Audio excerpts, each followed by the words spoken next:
gosto muito da sensação de assistir um filme e ele fritar a sua cabeça e fazer você ficar pensando nele por horas, dias depois. E um diretor que se propõe muito a fazer isso é o Christopher Nolan. Em homenagem ao lançamento de Oppenheimer, hoje eu vim falar o meu top 3 filmes desse diretor. Não posso dizer que eu sou super fã do Christopher Nolan. Eu acho que Inception e Tenet são filmes que ele explica demais e acaba perdendo a imersão. Mas tem algumas obras dele que valem com certeza o destaque, porque apesar disso, eu sinto que ele ama muito os filmes dele e ama muito o cinema, mesmo sendo um pouquinho arrogante de vez em quando. E em terceiro lugar eu coloco o Interstellar. O longa de 2014 mostra um futuro onde a Terra está quase se tornando inabitável. É muito mais difícil de conseguir recursos agora e a solução que os cientistas encontram é de tentar encontrar um outro planeta habitável para os seres humanos. Então, o protagonista, vivido pelo Matthew McConaughey, parte nessa aventura rumo ao espaço e às galáxias. O principal dilema dele é que essa aventura pode o afastar da família dele por anos. A relatividade do espaço faz ele não saber direito se ele vai ficar 6 meses ou 60 anos lá fora. E acho brilhante a forma como Christopher Nolan cria um universo inteiro e proporções gigantes para contar uma história simplesmente sobre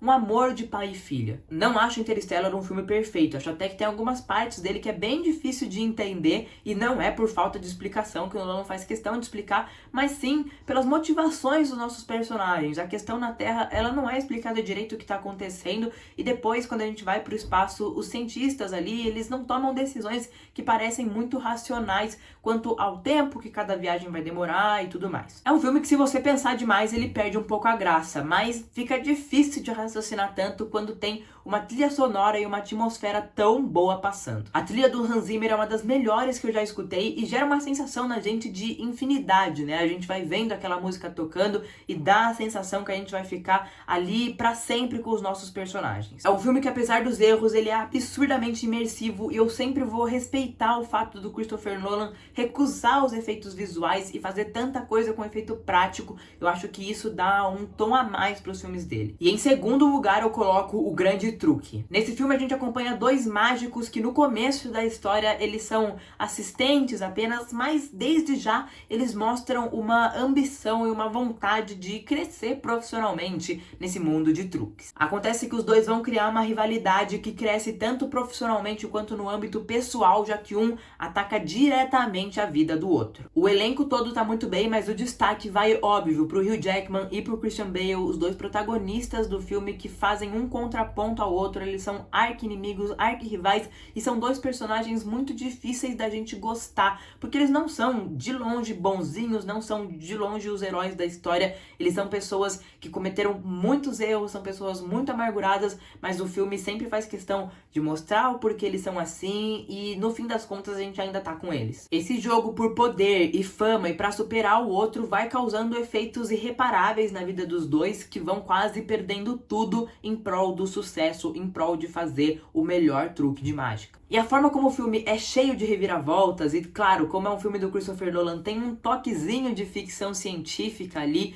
é pra mim o que dá o tempero a mais pra ele. E o final do filme, quando um mágico revela o seu truque pro outro e revela pra nós, a audiência também, eu acho extremamente satisfatório. Eu não posso dizer eu te amo pro Christopher Nolan todos os dias, mas quando eu assisti esse filme, eu pude. E em primeiro lugar no meu ranking eu coloco Batman, o Cavaleiro das Trevas. Eu gosto de toda a trilogia do Batman do Christopher Nolan. Eu acho que ele faz boas cenas de ação, principalmente no terceiro filme da franquia. O personagem do Bane, ele é bem marcante pra mim. A cena dele no campo lá de futebol americano e as coisas começam a cair, eu acho ótimo. Mas o melhor filme dessa trilogia e um dos melhores filmes de super-herói como um todo é Cavaleiro das Trevas. E acho que um dos principais motivos disso é a forma como no começo Nolan ilude a gente pra fazer a gente pensar que vai ser um filme de investigação, um filme de gato e rato, mas o que a gente não esperava é que o personagem do Coringa, ele não tá um passo à frente dos outros, ele tá 10 passos, ele tá uma vida à frente. E no fim das contas, alguns homens só querem ver o circo pegar fogo, e eu adoro que o Coringa